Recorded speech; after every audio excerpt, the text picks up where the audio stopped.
Hi, I'm going to be installing the following parts.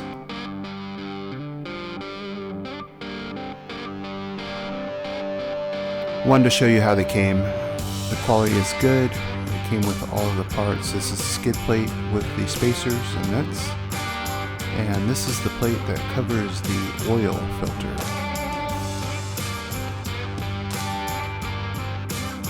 The construction is pretty good. The welds are pretty good. It's thick, and I think it'll do a lot better than the plastic version.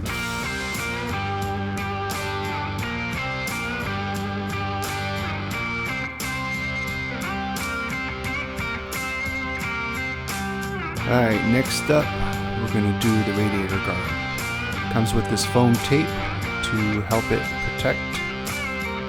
And then this also came with the parts, and I was surprised because I saw some videos with zip ties, and this came with the clips on it. It's pretty cool, sturdy, it'll protect. This I'm really excited about. This is the kickstand plate, and it also comes with an Allen wrench to loosen it. It's pretty thick, it's got these grooves in it, and I'm looking forward to that. And then this duckbill goes over the front, duckbill, and it makes it look like a GS. It also comes with double-sided tape, 3M double-sided tape, and then it also comes with these screws to attach it to the existing duckbill. And here's a list of tools that you need to install all of these parts.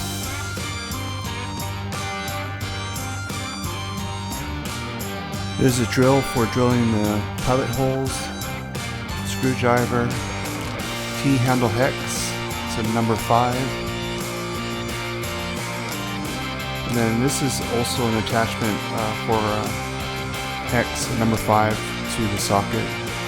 And of course you need a 12mm to take off the old skid plate. So here I'm so eloquently displaying the T-hex 5, and I'm going to use these to attach the oil plate cover to the skid plate. You'll use these spacers, put the spacers in between, and then I always tell everybody this, to hand tighten everything so that you don't strip out anything. And then of course you'll be putting all 4 bolts on, and I'm hand tightening all of them, and then I will tighten them up a little bit later.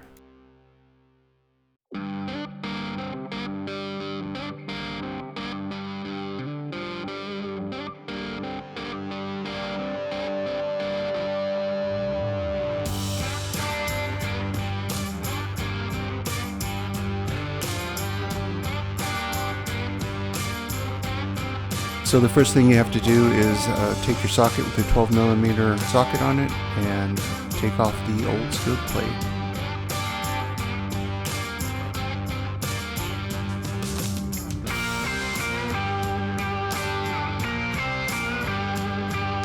There's 4 nuts on it, and keep those nuts because you're going to be using them for installing the new plate.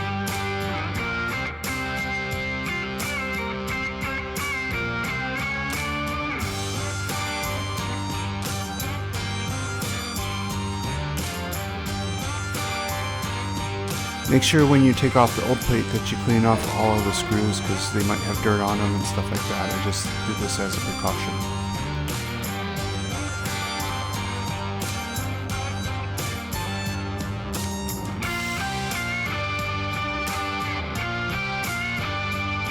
So just start threading those the nuts onto the plate and do all 4 of them.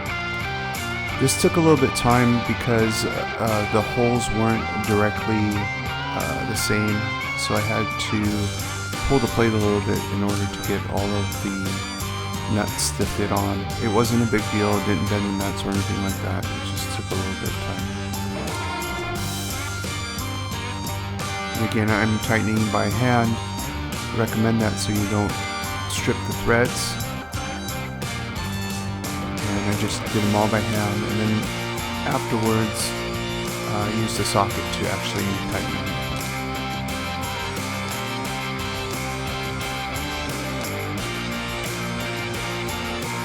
And that's what it looks like. Keeps the old drain hole, so that's good. You gotta make sure you put that tube through the side so it can leak out if it needs to. Here's the kickstand plate. And what I did was just make sure I cleaned it all off before I put the new plate on.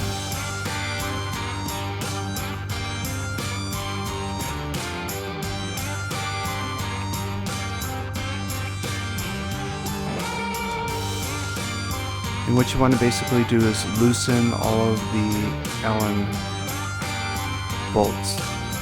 It also came with an Allen key so that you can use the correct one.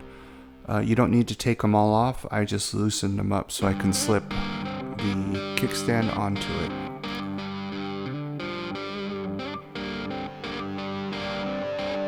That little circle disc was included. I put that on there too. I think it's to keep it from skidding.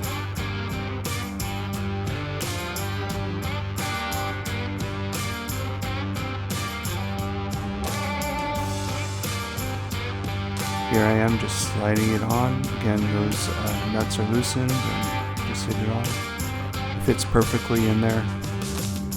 Then of course what you need to do is just tighten all of those Allen keys up. And that's done. At the end of the video I show another video that shows the importance of this thing and how the other one sinks into the ground and this one stays on top. Pretty nice looking, don't you think?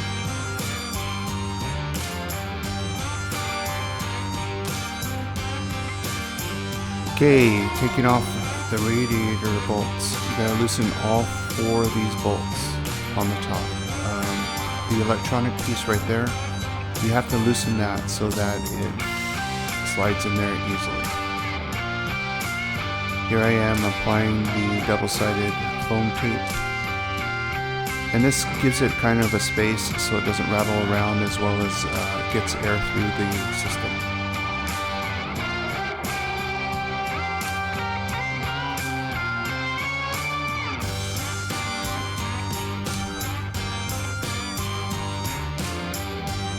You only need to put it on the bottom and the top. You don't need to put it on the sides, because if you do, that will affect the radiator and it might.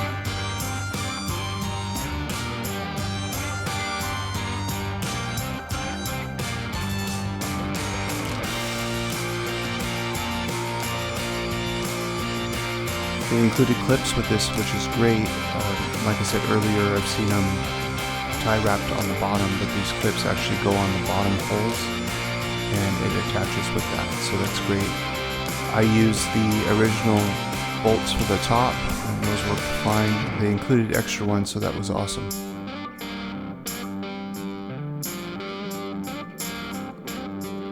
Here it is, just sliding in place. Again, just hand tightening stuff. I put some bolts in there to hold it up. And then obviously you have to put the 4 bolts in there and tighten those down.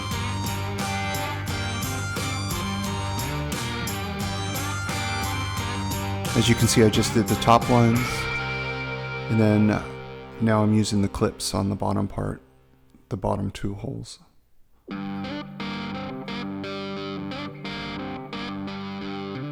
And again, just hand tightening those.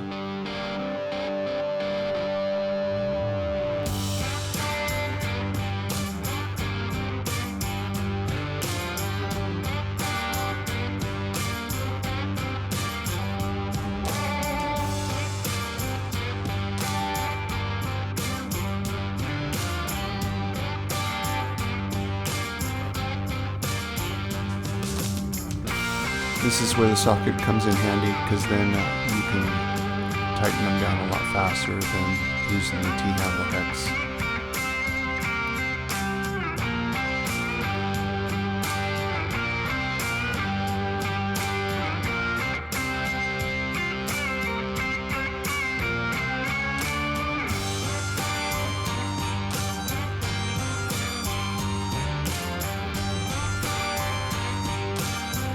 And just remember, don't forget the top 2 bolts on the electronic piece, because you loosened them up earlier in order to get that thing to slide in there.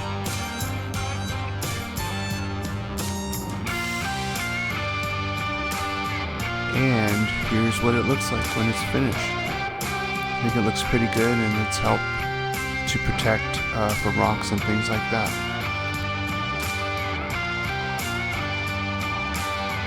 Next is the duckbill. Here's the tape.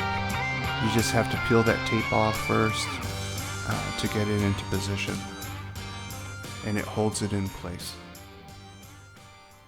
And that's it installed. That screw right there holds it in place, and then there's another screw on the other side that holds it in place. I think this really makes it look like a GS. What do you think?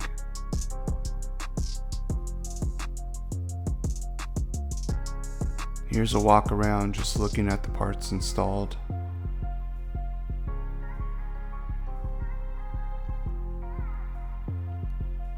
There's the radiator guard, as well as the skid plate.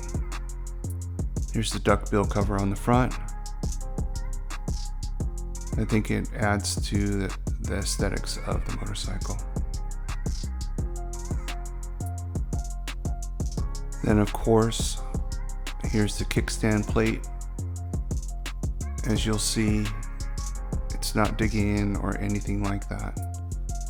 And here's what it looked like previous to that. The kickstand almost was digging up into the ground.